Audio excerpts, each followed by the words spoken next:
Cindy wants to know, my son is 5 years old, an ASD twin.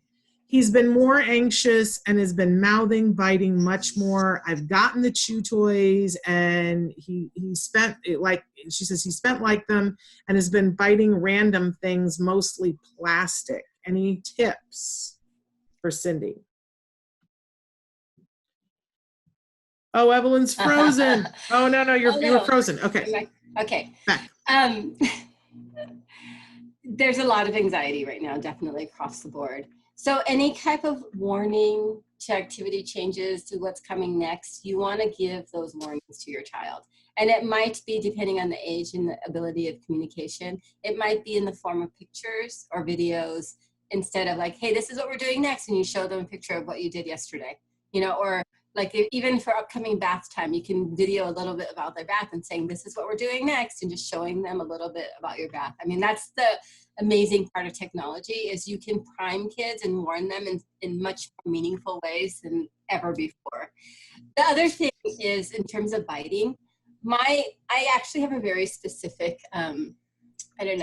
bent towards, I don't like chewies at all. And if the kid's gonna chew, I want them eating food, because most of our kids actually have some kind of eating issue too.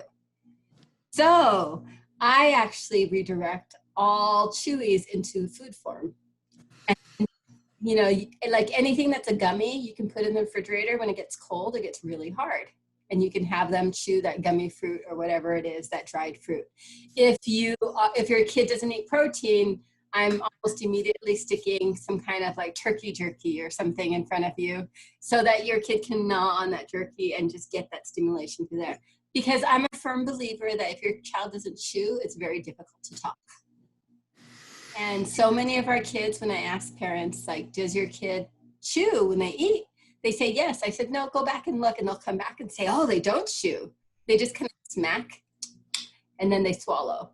And you know, I always say, let's teach this child how to chew. Work with that speech therapist, figure out, and that OT, figure out what areas of the mouth they're not using. You probably already know when you're trying to brush their teeth. You like, you know, jump back from, and you know what, you know, it's okay. It's like nothing's there. And you probably know about the sensitivities in their mouth already, so that you can work with that OT and that speech person to figure out what are things that I can use to address this, and how can I get this going. And the thing is, it might be an anxiety reaction, but a lot of times what I've realized with the chewing is it's also a reaction to something that's changed.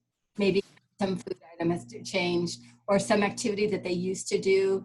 You know, maybe it could just be talking less, you know, and so then now they're using their mouths to engage in other ways. And there is a developmental aspect to this too. Like when families come in and the kids are young, I'll say, did they ever go through that period of time where they're putting everything in their mouth to figure out what things are, discovery periods? And if they did, but now they're doing it again, I'm going to treat it more like a behavioral or sensory issue. But let's say they never did that, I'm going to let them do it on a safe way, but then try to move them towards the next stages. You can figure out things by interacting with them, using your hands, touching them, you know, that are learning about sensations and wet and all of the, you know, whatever the sensations are, that you can start teaching them in other ways on that sensory development aspect. I start teaching that. And usually when that happens, they don't stay very long in that developmental stage of mouthing, because it's not safe. And then there's sometimes kids just mouth because they have nothing else to do. And if that's gonna be it, then you need to be enriching their environment. That means therapy. That means giving them new things to focus on, new things to be aware of, new things to learn how to do.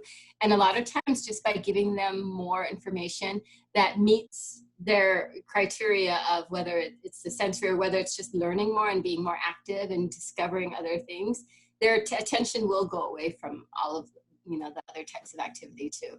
So just like a lot of our kids right now, I mean, boredom is bad, but for our kids that don't know how to structure themselves, this time, if you're home and you don't have a routine for them and you don't have a structured kind of day for them, life is really, really hard without that routine. You know, yesterday I was talking to Shannon. I said, you know, for me on the weekends, I want that lazy wake up, you know, it's just exhausting. to wake up every day. But for our kids on the spectrum, they need to wake up and know that there's something to do right away. Because if you let them slowly engage into the day, chances are they're not engaging with people, and they're usually engaging in some type of stereotypy because they don't know what else to do.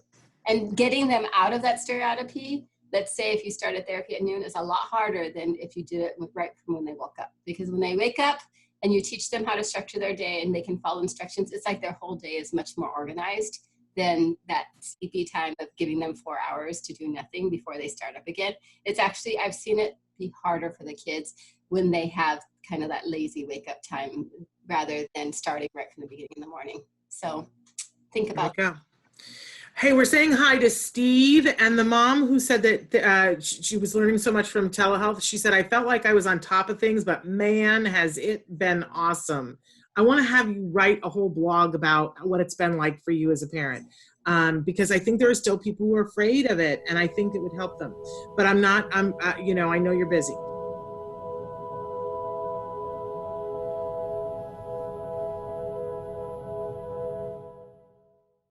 Hey, thanks for watching Autism Live. To subscribe, click here.